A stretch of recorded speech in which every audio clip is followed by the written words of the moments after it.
Now, we told you about this a little bit earlier. We don't have a great deal more information, but the Turkish Foreign Ministry is saying that a second Russian warplane entered Turkish airspace over the weekend. We already had been told about the first one. And one of the benefits of broadcasting right here in the BBC newsroom is that when we get stories like this, we can very easily access the BBC's many journalists who are working on all these big stories, but often who have quite different perspectives. So today, we decided to pool the expertise of BBC Russian, BBC Arabic, BBC Persian, and the BBC's World Affairs unit. I particularly wanted to look at the impact that Russia's military intervention in Syria is having, and more broadly, the prospects of a solution to that conflict. Here's what I found out. Well, I don't see anything changing on the battlefield, so to say, but massive changes in the PR campaign and the atmosphere surrounding today Russia in general and Mr. Putin in particular. He's winning the PR campaign against the West and snubbing Mr. Obama, and he's seen by domestic audience as a big, strong leader who is leading a superpower which is returning back to the international stage and bringing peace and cleaning up mess after the West, so to speak. I agree with you. The narrative is changing, but it's changing more worse. The region already divided based on the sectarian level.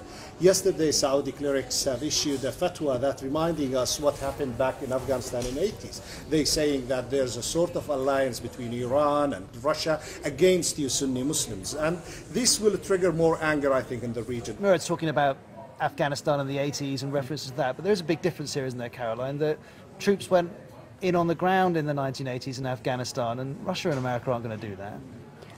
They're talking, I think, about a 3 to 4 month campaign, aren't they? And it certainly will prolong a war that's already taken 250,000 lives. And already there's a sense that the West has been massively outmaneuvered.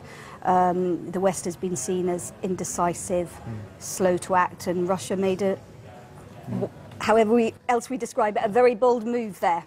I don't know why they're talking about 3 or 4 months, sort of the duration of this thing, because everyone knows once you go into this kind of a place, it's going to be very difficult to get out to begin with. Famil, you were talking about the PR primarily with Putin's manoeuvring in front of the Russian people, but you broadcast BBC Persian, broadcast many Farsi speakers around the world. BBC Arabic has got a huge audience as well.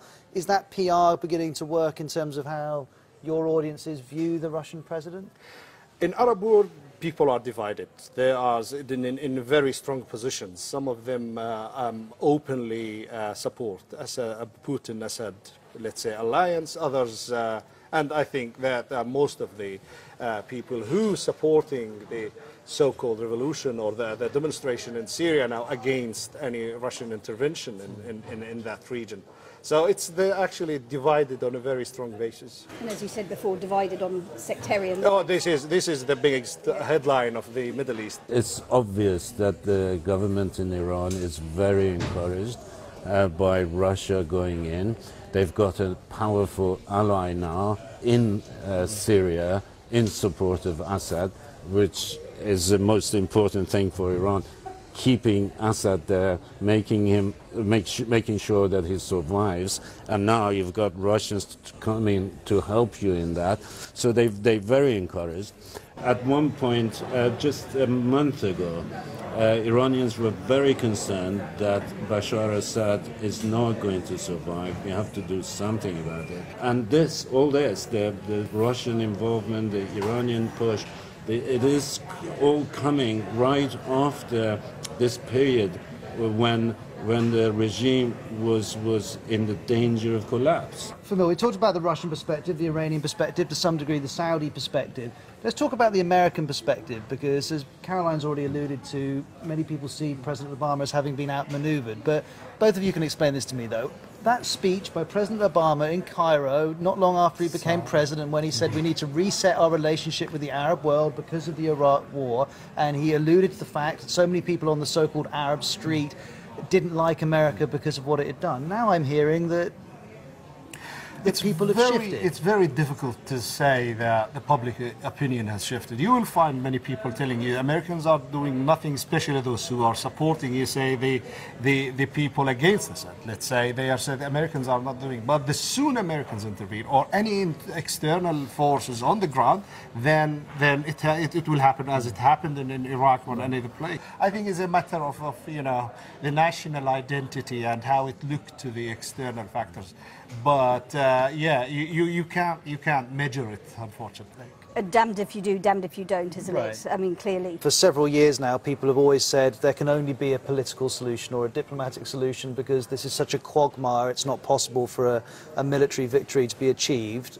Do you think that's still true now the Russians have got involved? I think the root of so many of these conflicts that we see in the Middle East today, in Yemen, in Syria, in Iraq, elsewhere, is in the rivalry between Iran and Saudi Arabia.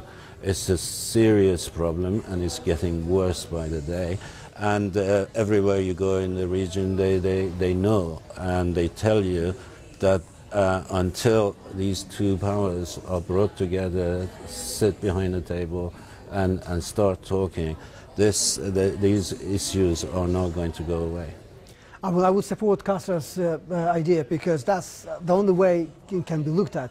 Russia's involvement actually made the division between Shia and Sunni world even bigger, even deeper, even stronger than it used to be before. So that division will continue, and to bridge that abyss will be really, really hard. Having that said, yes, I think political solution could be the solution.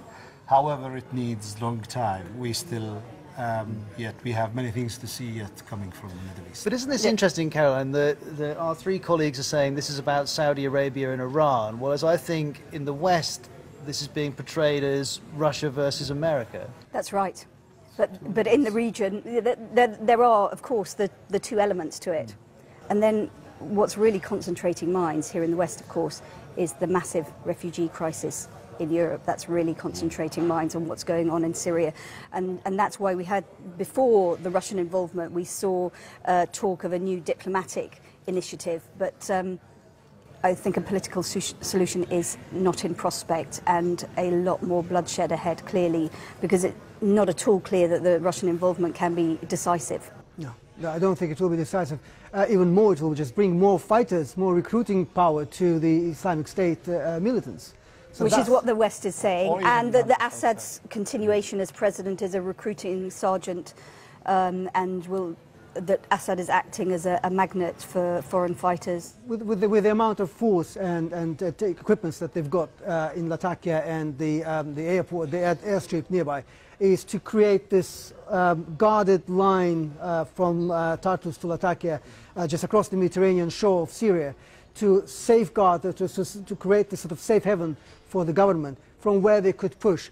But I don't even think that they will be able to push that much, even with Russian air support. It's what? It's about 50 planes? I mean, you don't really make big gains, territorial gains with 50 planes. Even if it doesn't work that way, that means the division of Syria will be the solution. Absolutely. Because it's divided based on sectarianism, minorities, etc. Sunnis in the middle, up there Kurds, then the Alawites. So just as Iraq is de facto now divided in that way. That will be linking to both countries on one side and dividing it to the other. So at the end of the day, you have to address that divide, and that's what Castor was talking about. Make Saudi Arabia and Iran sit down together and talk, because from the rest of the world, America and Russia will be seen as sort of hiding behind those two proxies. Russia is behind Iran and America is behind Saudi Arabia. So these two have to sit down together and sort out those differences.